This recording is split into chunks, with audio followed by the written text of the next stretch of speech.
We'd like to quickly move ahead to our next session, considering the time restraint. I'd like to invite our chairperson, Dr. Saravanan Robinson, Dr. Bhakta Vachalan, to please join us on the stage. Dr. Jay Kumar S., Dr. Ilan Chiran, may we have you on the stage, please, to lead us this session. And the panelists are Dr. Sridhar M., Dr. Raja, Dr. M. Saravanan, Dr. Punithan. This session is on the title, Lymphedema and Venous Aneurysm. Hello, I thought I was also one of the... My name is not mentioned.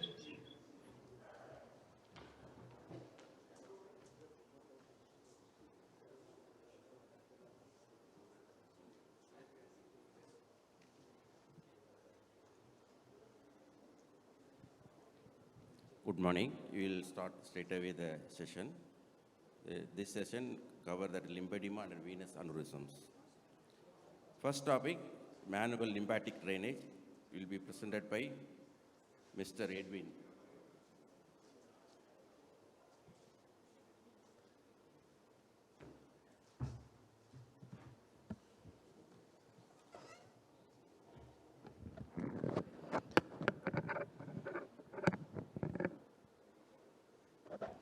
Good morning, and this session is about manual lymphatic drainage. And my contents are principles, techniques, and experience. I want to extend my gratitude to physiotherapy unit and vascular surgery department for this opportunity, and also to Ms. Anton Sander, the head volunteer overseas from USA who trained us in manual lymphatic drainage. And there are none conflict of interest. As we all know, manual lymphatic drainage is a component of complete decongestive therapy. And manual lymphatic drainage is defined as a light skin stretching massage which promotes the movement of lymphatic fluid, helps stimulate lymph nodes, increase rhythmic contraction of the lymphatics and enhance their activity, and thereby rerouting the stagnant lymphatic fluid. The principles behind the manual lymphatic drainage are the skin is stretched in specific direction, which promotes variation in interstitial pressure. This is called as a working phase, where the lymphatic structures are stretched, which increase the lymph angiomotoricity. Slow repetitive movements causing resting phase, allowing skin to return to normal position. This is called as a relaxing or resting phase, where pressure is released and absorption of lymph fluid takes place. The pressure applied is varied according to the underlying tissues. Functional healthy lymph nodes are treated first, followed by proximal and contralateral areas, and then ipsilateral and lymphadenomatous areas are treated. Breathing technique along with the hand movements of the therapists are used to promote drainage of deep abdominal lymph nodes. Limb mobilization, relaxation techniques are combined with lymphatic drainage.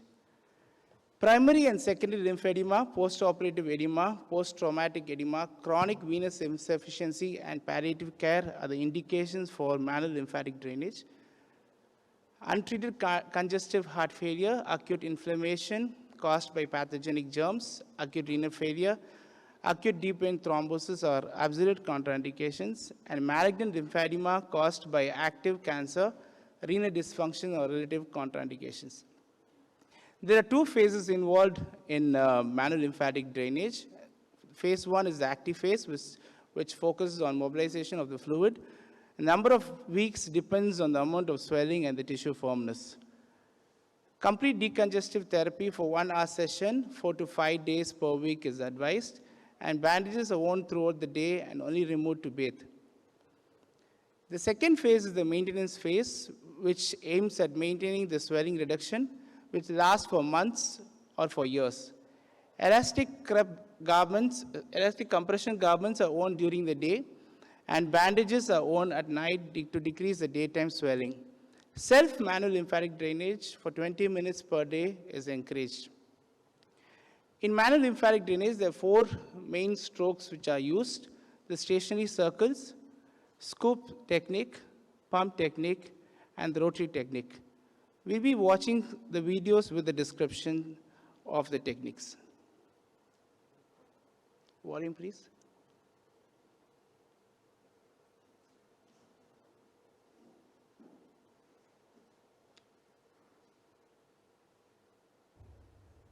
technique can be applied.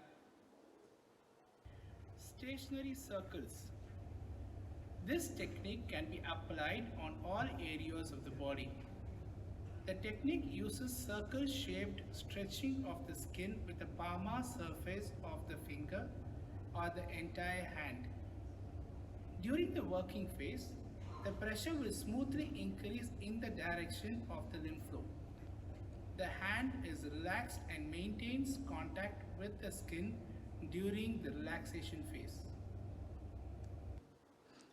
Going to the scoop technique. Scoop technique. This technique is applied only at the extremity, and this uses spiral shaped movement as a technique. During the working phase, the hand goes from palmar flexion and pronation into dorsiflexion and supination as you see.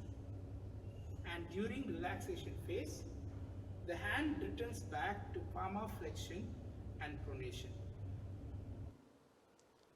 Then the pump technique. The pump technique.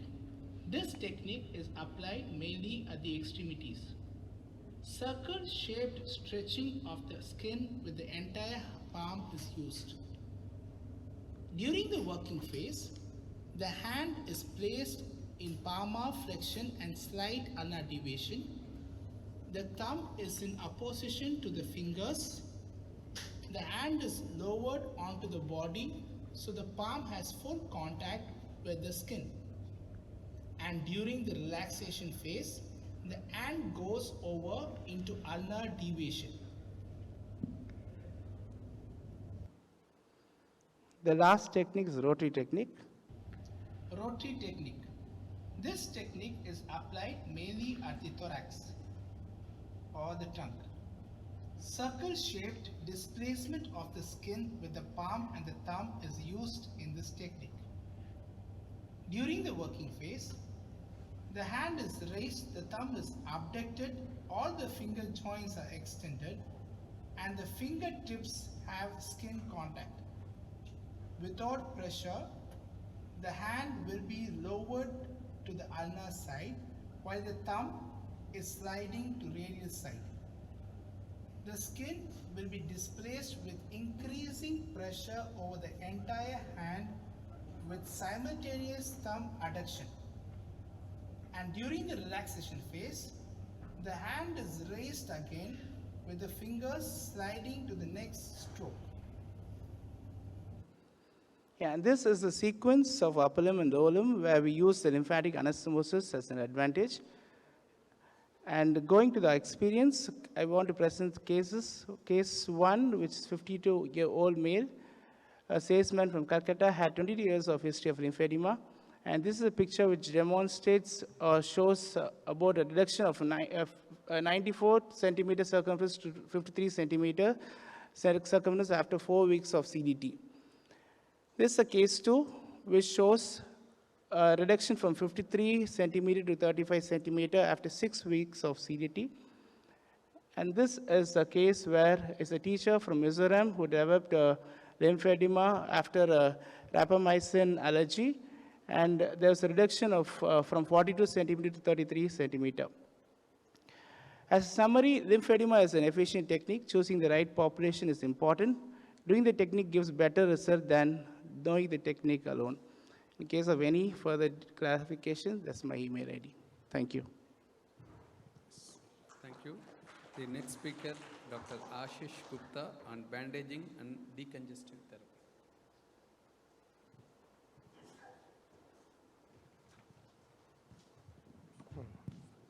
Yes, and there's nothing here. No? Okay. Good morning. Today, I am going to discuss a very basic thing which is required very often. Is a bandaging technique in lymphedema. As Edwin has already mentioned, complex decongestive therapy is divided into 2 stages or 2 phases, treatment phase and maintenance phase. And bandaging is a part of first phase also, treatment phase, which start from the day one. And it's a part in second phase also, where the first phase gains are achieved or maintained by compression garment in the daytime and bandaging in night. That I have mentioned the heading complex decongestive therapy and bandaging. The reason behind was most time one of the most important treatment modality is not emphasized, which is hygiene measure. Simply washing a bath can decrease the number of lymphangitis substantially. And this, we should not deprive any patient from education on foot hygiene. This itself will decrease the progress of disease. You see the patient who are having filaria lymphedema, but limb is not progressed, or limb has not become very big. This is because of hygiene measure. So no patient should be deprived from teaching or telling the hygiene measure. What are the hygiene measures? Soak the limb in water for 10 minutes or take bath for approximately 10 minutes to hydrate the limb. Emollient or moisturizer can be used in place of soap. Like if you go to Western countries, there's for old people, big moisturizer tubs are available. Or you can say the Upton is an oil bath. So soap should not be used easily for cleaning of lymphedema limb, because most of the soaps change the pH of the skin from the slightly acidic to alkali, and patient get more exposed to the beta-hemolytic streptococcal infection, which is almost for half an hour. After using a harsh soap, especially not pH neutral soap, expose patient for beta-hemolytic infection. So soap should not be used, or only high quality pH neutral soap should be used. Otherwise, Nivea also makes in Amazon, the shower moisturizers are available. So that was our most important thing. Now the question comes whether to use mineral oil or vegetable oils. The only one reference I found in European Lymphedema Society is mentioned very clearly in tropical countries or hot and humid places, is the vegetable oils are better than the mineral oil. The one more advantage is that which is easily available. In spite of so much filaria lymphedema or so much pharmaceutical company we talk about, most of the cream which are available in India doesn't mention what's the pH of the cream. The skin emollient which should be used for skin care should be slightly acidic. You go to any shop anywhere, the pH of the cream is not written. So if possible, advise the slightly acidic pH creams. Bandaging is multi-layer bandaging, which consists of short stretch bandages, padding to create a compression. How it helps? That this bandaging decrease the production of lymph, increase the reabsorption of fluid from the venous side, and improve the functioning of the lymphatic channel because of calf pump. The most important thing about this multi-layer bandaging technique is selection of the correct bandage and creating a gradient. How to choose a correct bandage? There are 3 types of bandages are available in the market, or you can say in India most of the time you get short stretch, which is very rarely or not very easily available. If you see today outside, the only one company, Wellsoft, is emphasizing on the short stretch bandages. Short stretch bandages are made of cotton and can be stretched only by 40%. Whereas a high stretch bandage can be stretched from 140 to 300%. So important thing is that high stretch can stretch like this 300%. Why this is important, all these things? To choose, we must understand there are 2 terms which comes whenever we discuss a pressure garment or elastic bandages, is a resting pressure. Resting pressure is a pressure or restrictive pressure applied on the tissue. See, all elastic material has a tendency to go to the normal, or because of memory, they shrink to the normal or pre-stretching size. So high stretch bandages which are stretched to 300% when applied on the limb, that shrinks by same percentage and can cause the obstruction of the vein. And in very rare case, it can cause even obstruction of the arteries also. So high resting pressure bandages are dangerous and can compress the vein and increase the edema. Short stretch bandages, because you can stretch only by 40%, very unlikely, or it's not possible to compress the vessels with a short stretch bandage. The other important thing we must remember is working pressure. What is the working pressure? The pressure generated by bandages when muscle is working or limb is working. So what happens when calf is contracting, when it expands, the high stretch bandage will give way because it can stretch by 300%. It gives way and veins will not get compressed. Then it will not help in the pumping the vein, pumping the fluid from the distal end to the proximal end. So you want a high working pressure. When muscle contract, your short stretch bandage will not yield, and which will cause compression of the sequential compression of the vein, and which will help in the pumping of the blood. So ideal bandage should have high working pressure and short or low resting pressure. So in present era or present time, there's hardly any indication for high stretch bandages.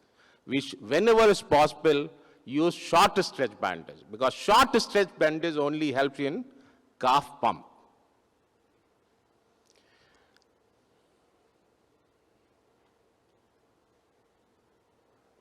So second thing is making a compression gradient. Distal should be high, proximal should be less. How it's maintained is very simple. Body helps. Distal radius is less. So always pressure is high when you put a bandage, and proximal it will be less. Other thing is the Laplace law. You have to remember is modified in N is number of layer. You put more layer of the bandage in the distal part than proximal part. You have to, many times you have to take care, like yesterday cases was shown where there's a foot is normal and suddenly bulge of the leg is there. You put a foam to give a good conical shapes to equal the pressure also. So compression gradient is created by applying varying width of bandage. You start with a narrow bandage in the distal part. Most of the time we start with a 3-inch bandage in foot, increase to 4-inch in leg, and above calf you go for 6-inch. Contraindications are acute DVT, acute infection, cardiac edema, advanced arterial disease, and malignancies. See, again, skin moisturizer is the first step. That first layer is a trichofix, where the limb is covered with the stockinite of thing, which will help in holding the vessel. Second is a padding, little bit padding. Third is elastomole. See, you must remember there's a difference between lymphedema and venous edema. In lymphedema, toes are involved. So lymphedema bandages always start from the toes. And for toes, you use elastomole bandages. Next is short stretch bandage, and that's how it is. That's result already, huh? Thank you. Thank you. Yeah. We call upon Dr. Sasi. He will talk about operative management of lymphedema. Dr. Sasi. Oh, he's on. Recorded, so I think they're playing a recorded talk. They want me to make the formal presentation, I'm outlining.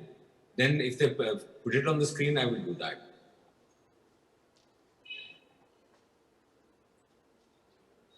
Hello?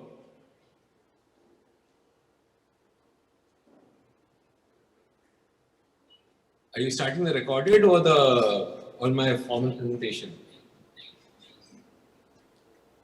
Good morning. This is Dr. Gogia speaking from New Delhi, and I thank the organizers for inviting me for this August talk on operative treatment in lymphedema. Before we start, let us understand that lymphedema is a collection of body fluid, and it's a vicious cycle which occurs initially because of a little imbalance between the demand of lymph and its flow. This imbalance causes stagnant body fluid, which is a very good culture medium, which leads on to secondary infection, which is generally streptococcal or staph community borne, and penicillin always works. But you also need to do skincare, washing, etc. to ensure that the infections do not occur. This infection, whenever it occurs, leads to fibrosis and further blockage of the lymphatics, and finally it leads to a state of elephantiasis. But this vicious cycle can continue lifelong, and you have to ensure that the cycle is kept broken all the time through various methods, which are mentioned in red out there. When we think of surgery, there are three main investigations which need to be done in lymphedema. One is ICG, which can map the superficial lymphatics. Then we have lymphoscintigraphy, which can map the deeper lymphatics, and an MRI, which can distinguish whether there's too much fat or too much fluid. Because fat can be removed by debulking and liposuction. A Doppler and other things are required just to ensure that the diagnosis is correct. This slide just shows you what is an ICG. If you have a normal ICG at various parts in the particular lymphedema, or even a lymphoscintigraphy scan, means that you have some lymphatics in present, but they're getting blocked higher up, which means that you can possibly do a bypass at the lower level through a lymphatico-venous anastomosis or a direct nodal-venous anastomosis. So let's look at the indications for surgery in general. For a surgeon, it is required to remove obstruction for lymphedema, which means that you have to improve the flow and get the lymphatics back into shape. This is done through nodal-venous shunt, lymphatico-venous shunt, sometimes pipes or threads can be put. The most important these days, besides lymphatico-venous shunts, is what's called a node transplant or a mental transplant, which allows fresh lymphatic tissue to be regenerated and also helps fighting infection, because absence of nodes means there are high chances of infection. The others are general draining of pus and hygiene improvement required by IIT, but I will not talk too much about that. The final is doing tissue reconstruction and correcting the deformity, which is done through debulking and liposuction. Debulking also has a role in allowing later conservative treatment through CBT to continue properly, because a misshapen limb is very difficult to manage. Lymphatico-venous shunts are done in various ways. Basically, you are burying the node into a vein, because lymphatics are very, very friable. You can't move the lymphatics, you can move a vein. So the vein is transferred to the node or vein whenever, rather than the other way around. And in a lymphatico-venous shunt, sometimes you can get mobile lymphatics, and then you can put it inside a vein through this procedure described by Davey, by making a small slit and just one stitch is good to put inside there. But a better method is to do what is called super microsurgery, in which you actually do end-to-end anastomy using 11 or 12 stitches. Please remember that these procedures are only possible in very, very early lymphedema when the lymphatics are normal, because any infection or fibrosis is going to ruin this. The idea behind this surgery is to eliminate the need for compression, but outcomes are still low, only up to 7% according to the person who started it. Vascularized lymph transplants are technically challenging, in which you pick up the node from another place and put it through as a free flap into an area. You have to create a space for this, technically challenging. And if the node is implanted around the elbow, forearm, for later in the breast mastectomy patients. But there is if you take it out from the wrong place, you can get a donor side lymphedema, so you do what is called reverse mapping, so that you ensure that the lymph node that you are taking out is not, removal of that is not causing lymphedema. The commonest method now to remove the node is now either done from supraclavicular region or from the omentum directly and in anastomosis to the donor side. Again, good space as you did, so it's a very technically challenging procedure. Silicon tubes were invented by Olszewski, and it's used for those who have no lymph nodes. So there's an effort to create new lymph nodes. It is useful for post-cancer, but there are problems of infection due to the tube itself. The long-term results are still awaited. Some people say claim good. We are not too sure about it. Liposuction was described, but this thing, the idea behind this is that fat also increases in lymphedema. And if you remove the fat after a good trial of finding that the fluid is no longer being taken out, you can take out the fat and make a slim leg. And that slim has to be maintained by use of continuous compression for a very, very long time. Maintenance of compression. So the idea is to give an initial shape which is made by compression. So these are some of the patients. Debulking surgery is when the skin is also very badly misshapen of fibroids. Here we take out the full skin. Again, once you do it properly, you can maintain the bandages, etc. and all that. The idea is to take a more of fat rather than skin so that this primary closure can be obtained. Do not do skin grafts in these places because that means you're removing potable lymphatic therapy. This is one of our patients which we had done, in which we done neuroimmunoshunt, debulking, and after 7 years, we're still walking around this thing, and we have many, many more results on this. Thank you very much. Thank you. So next topic is venous aneurysm. It's called Dr. Ajay Khanna.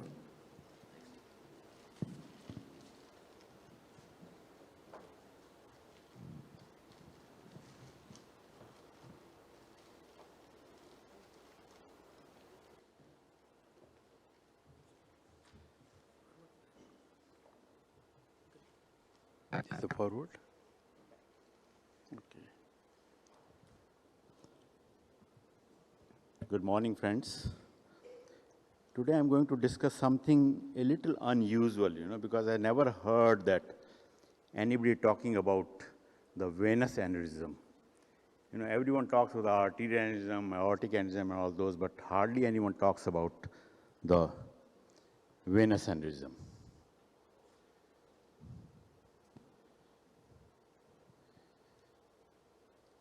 Now, basically, you are not sure that what is venous aneurysm, but it can affect any part of the body, any vein which is there, starting from the head and neck area up to the extremities.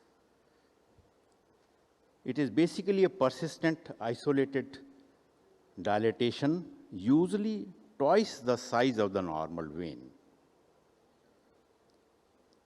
And in spite of having a good number of the cases of venous aneurysm, there are no recommendations that what to do for these venous aneurysm, especially if they are the asymptomatic one. If there is a symptomatic one are there, then definitely you are going to do something for those patients. It can be in any part of the body, starting from the head and neck to the extremities. They can be the primary type or they can be the secondary type. Primary used idiopathic, but secondary sometimes after the trauma or the AV fistula formation, or if there's some infection is there, there can be the venous aneurysm. And it can be either a fusiform variety or a secular variety. We do not know in majority of the cases what is the reason for the venous aneurysm, but few things which come in mind, like it can be the congenital vein wall thickness may be there, or some trauma is there, or the reflux is there, or any degenerative process which can cause the venous aneurysm. Now, usually in the neck, the internal jugular vein and the external jugular vein are the common areas. Sometimes the subclavian vein can be involved in the case of the venous aneurysm. And you find a swelling which is there in the neck. And classically, if you do the Valsalva maneuver, they increase in size. So that is the way clinically to make a diagnosis for the venous aneurysm. Like this is a patient who has got the external jugular aneurysm. You can see the swelling there, which increased on the Valsalva maneuver. And the venography was done, which showed that it is from the external jugular vein, and you can excise that. It can be in the thorax, like from the azygous vein of the superior vena cava. Usually they are quite big one, and it remains asymptomatic for a very long time until unless it can cause like the chest pain, or it can cause, there may be sometimes the rupture may be there, and then that is a catastrophe. Abdominal, the superior mesenteric vein and the portal vein are the sites for the venous aneurysm, and they can present like a GI bleed. So that is one of the presentations for the abdominal venous aneurysms. For the extremities, usually in the upper limb, they are asymptomatic. The patient will just come with a small swelling which will be there. But if in the lower limb is there, where the popliteal vein is the most common site for the venous aneurysm, they may come with a recurrent DVT and the pulmonary embolism.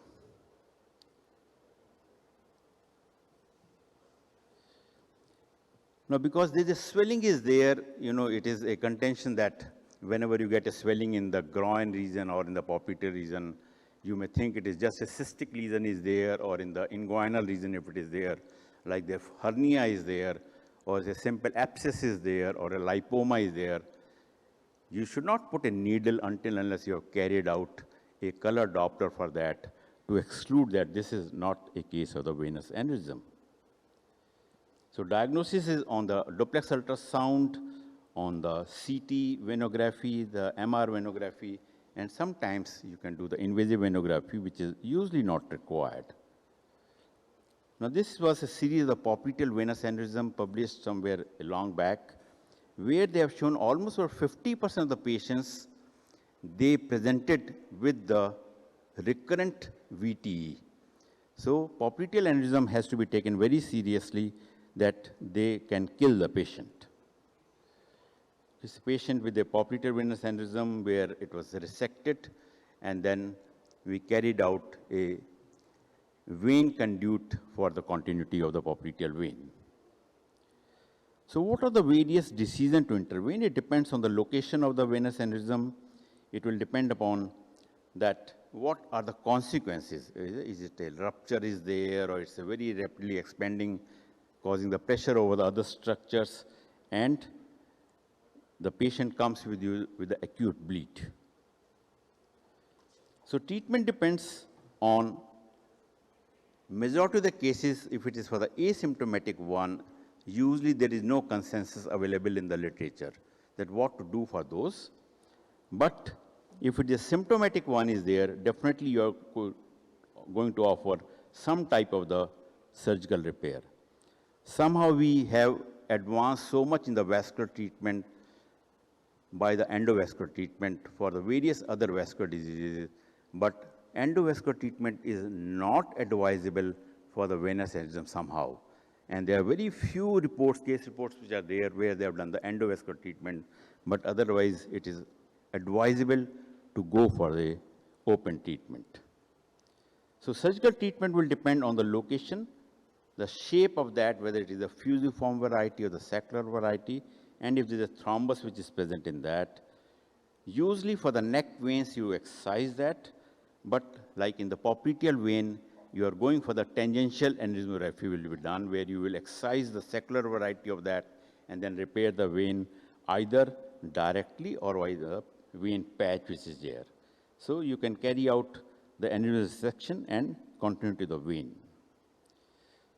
Complications, as I told you, especially for the lower limb, the DVT, the thrombophlebitis, recurrent pulmonary embolism, and the rupture. And if it is the thoracic variety or the abdominal variety, definitely the GI bleed which is there, or it is causing the pressure over the various things in the thoracic aneurysm has to be tackled.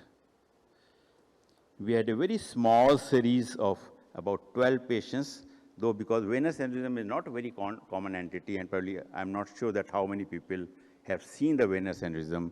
We had 12 patients of the venous aneurysm, 4 from the external jugular, 2 from the internal jugular, 2 from subclavian, 2 from greater saphenous vein, and 2 from the popliteal vein. We did not have the DVT in the patients with the popliteal vein. In majority of the cases, we carry out the excision, but in the case of the subclavian vein and in the case of the popliteal vein, we did the aneurysmography and the vein continuity by the vein graft.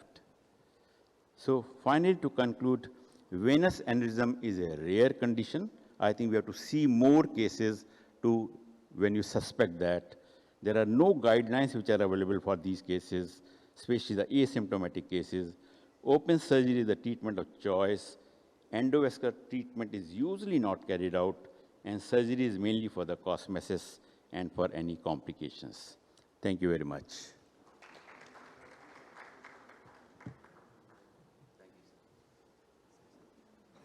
Last speaker, Dr. Lalu Joseph, on accreditation and insurance in venous practice.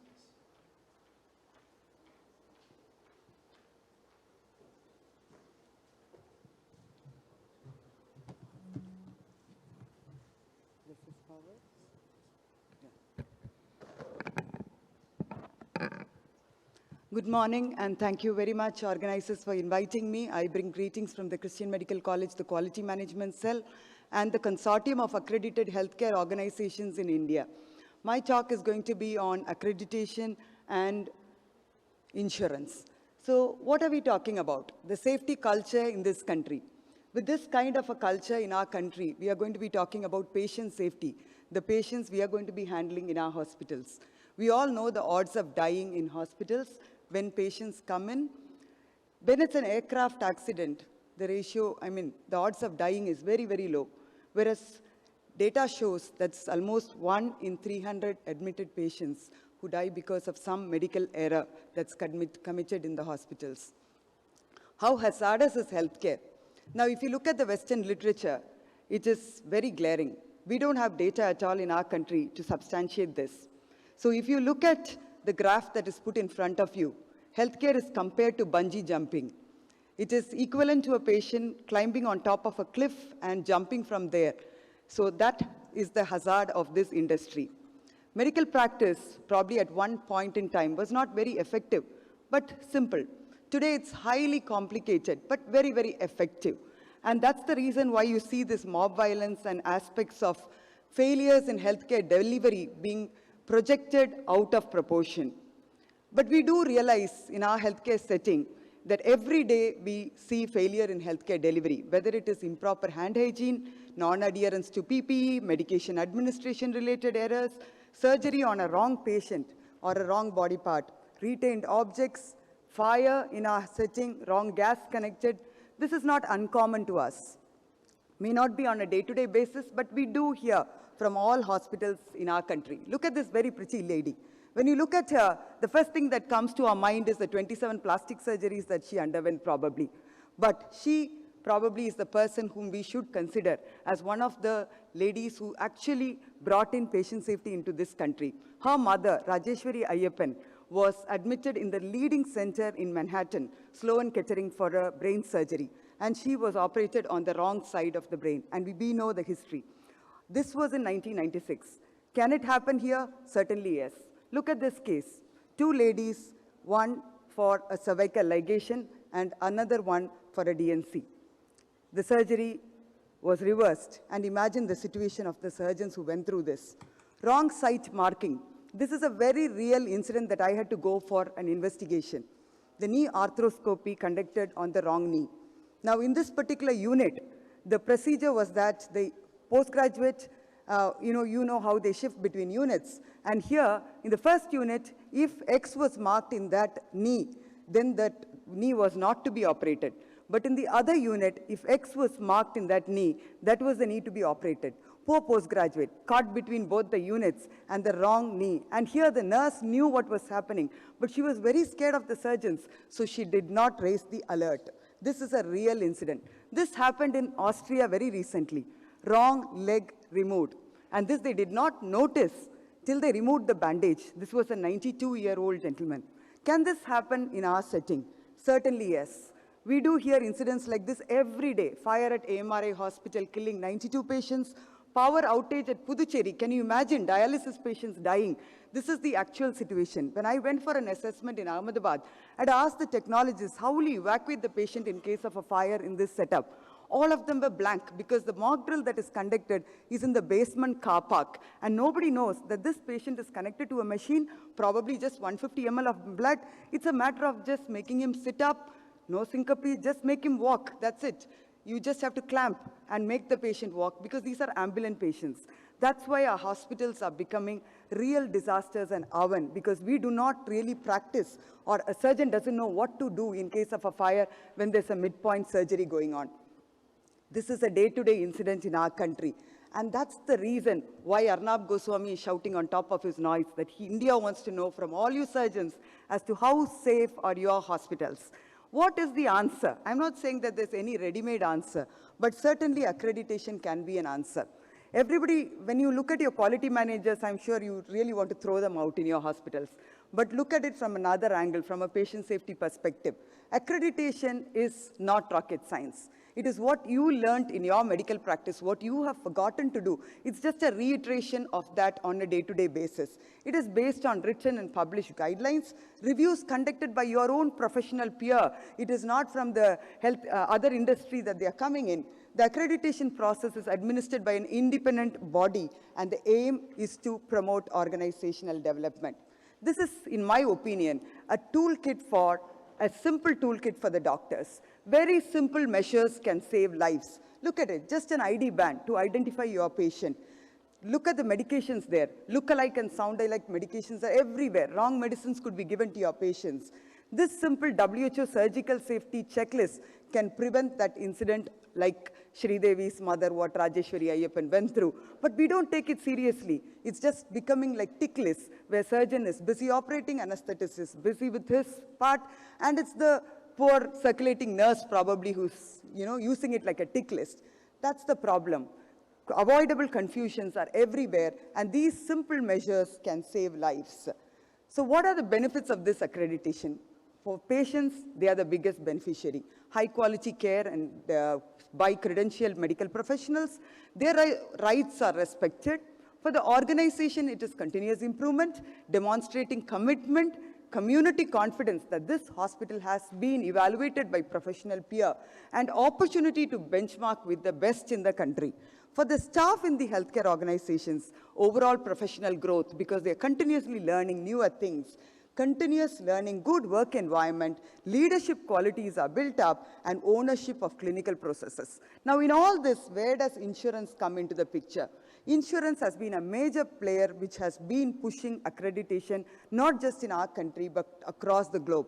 Why are they so serious about it? Because it is an objective system of empanelment by insurance and other third parties. When there is a third-party peer coming in and evaluating your systems, processes, and outcomes, the insurance agency is then clear that there are systems in your hospital. So it's an objective evidence. And also, this is a reliable and certified information on your own facility, the safety, infrastructure, and the level of care and the outcome of the care that you deliver in your setup. So there are a lot of turnaround times that are monitored, and that's one of the reasons as to why insurance is very serious about it. Now, to me, more than anything, it is that patient who's important. I'm sure all of you are here for a continuous learning of how to improve the patient care. This particular patient is what all of you are working towards. This patient may be the sole breadwinner of a family. He may be the father of a very, very small kid. He may be the son of an old father, husband of a very young lady. And he's now your responsibility. And to treat him and send him safe to his loved ones, imagine your own there and take care of him like your own brother. And that's exactly the reason why all of you are here. And that's the reason why you should take patient safety and accreditation very, very seriously. Thank you once again for this wonderful opportunity given to me. So now the time for discussion. Any question from floor?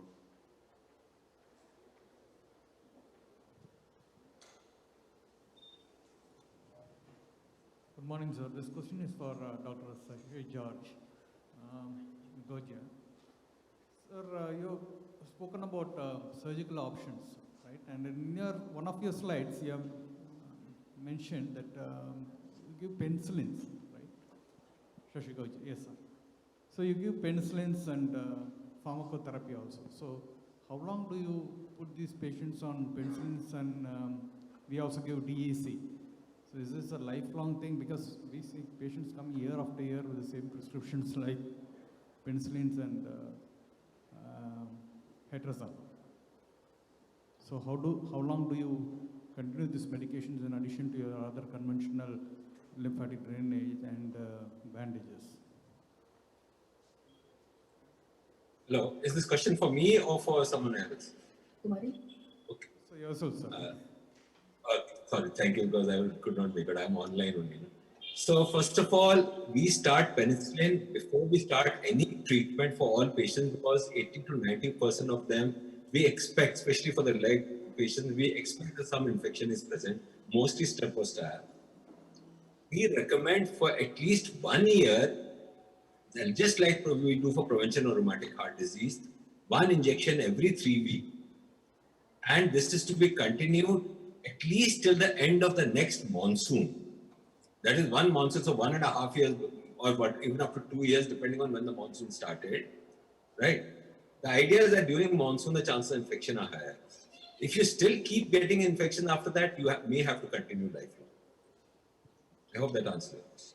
Okay, sir, but some people who are living in the, far away from these centers, they have started on oral penicillin, like Pentits, right? So, Okay. is there any So regimen you follow? Oral pentates are an alternative if penicillin cannot be taken for some reason, but you have to remember that oral tablets have to be taken on an empty stomach. We give the route that I follow, and this is not very hard for us to know. Some people have their own methods. I give for 5 days every month for the non-monsoon days and once daily on the monsoon days. 5 days is BD and one day tablet daily during the monsoon days is, because there the chance of infection are higher. But I still prefer injectable if it is possible, but there are a lot of resistance in penicillin injections. Even if they have it, they don't want to give it and all that. It's a problem. Thank you. Good morning, sir. Some of these patients have these huge crevices going into this thing, so it's very difficult to maintain hygiene.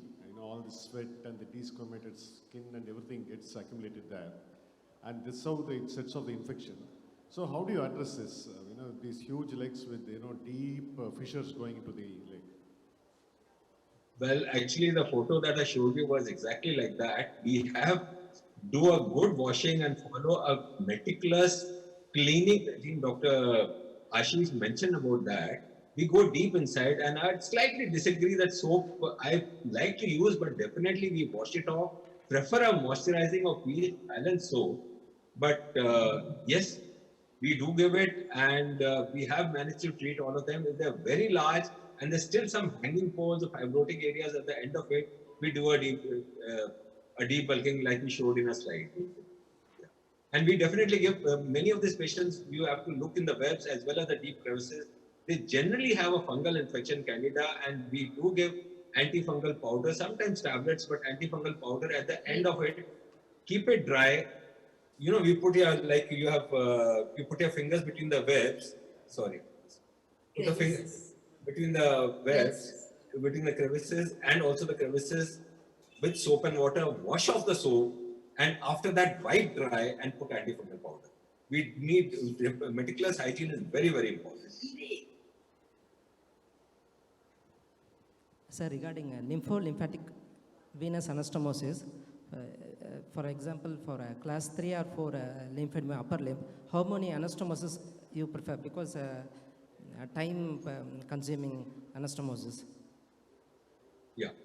No, you can go up to 10, 12, whatever is possible, but you must remember that the higher the amount of lymphedema, higher the grade, chances of finding the lymphatics is going to be a challenge.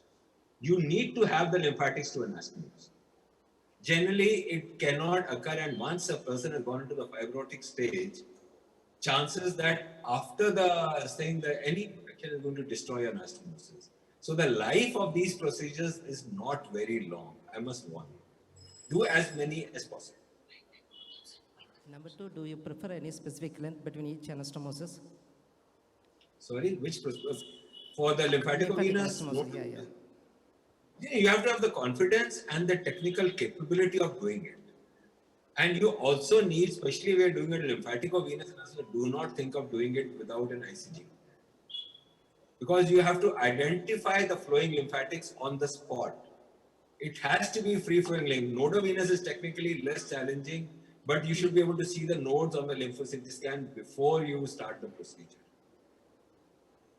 Out of curiosity, I'm asking, we don't have any super microscope, so we don't have 40x. Is it possible to do with 10x microscope? Well, if you think you're confident, you tried, it's not, I mean, 25 to is minimum requirement for a lymphaticovenous. Nodovenous you can do with a loop also. Thank you. And I do it. Sir, one doubt. See, you mentioned about liposuction for treatment of lymphedema. Yes. In a fibrotic stage, how it is going to help that patient? This is actually a protein and fat. In this, you need a slightly higher protein. We don't use any injection and all that. But basic idea is that it does work, and the person who is doing the maximum of this is R.R. Bronson and Jay Granzo. And we have done a few. We prefer, if there's too much fibrosis, we prefer taking out the fibrotic areas physically through this. And of course, you do liposuction only after you have tried a good this thing of conservative therapy. So the fluid should not be remaining. It should only be fat, and you should, as I said, you should do an MRI to confirm whether there's more of fat or fibrosis.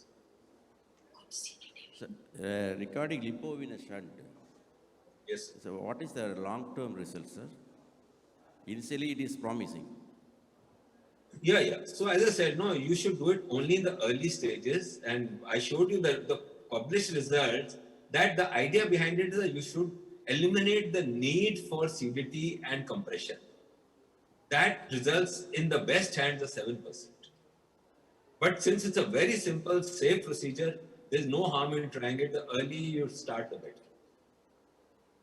Some people have now claimed 30%, but long term they have not said. Long term is 7% as per available data. That's all I can say. Now the number of users are increasing, of course. Any question? You'll light up. Thank No, you I very much. have a question. Sorry, Yes, I sir. have a question of Dr. Ashish. What he talked about, Dr. Ashish there? Yes, He yes, talked yes, about, sir. Yes, ask, sir. So basically, he's talked very nicely about the bandages and the need and the role of short stretch bandages. What I wanted to inform is that we are using short stretch, and there are plenty of them available now. Our own team has done a study at AIIMS New Delhi. 3 studies have been done, and there are one of them is accepted for publishing also. The other 2 are in process, and we have shown good results. Just to inform that there are other bandages also available, and it's soon be released to the market. Good. I was not aware. In India, most of the time, Rosidol is most commonly used, and the other is Wellsoft. Thanks for informing me. Other bandages are available. Yeah, this is a different band. Okay. And secondly, now I have another question for Dr. Lalu Joseph.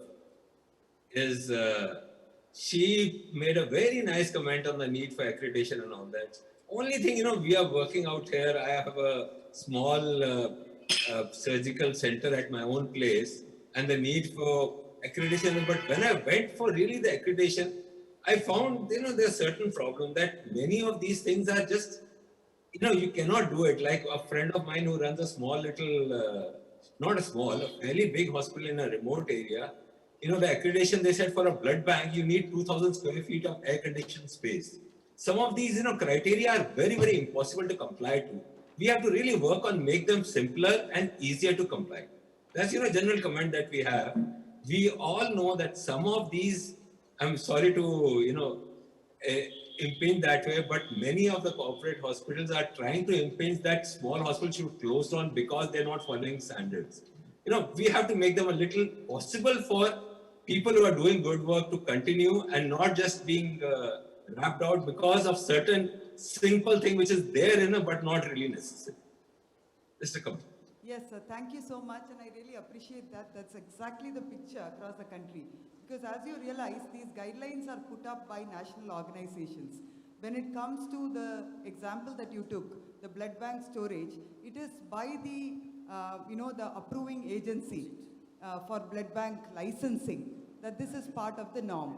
When you look at the accreditation agencies, they are not prescriptive. They don't tell you this should be the size, this is exactly how you should do things. But if there is a statutory requirement, then you are expected to follow that. That is what is expected.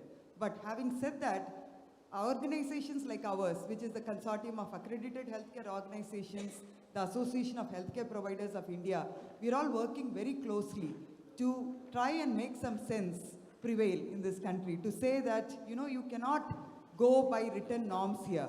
There are so many small hospitals established to serve the rural poor. We are in a low and middle income country, so we cannot be talking standards that can be adopted from the West, US standards. We have to customize. So that is in process. I do understand your concern and thank you very much. We'll work on it.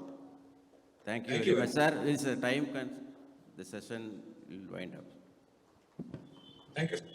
Thank you. Thank you so much to our chairperson and our panelists and our speakers for joining along.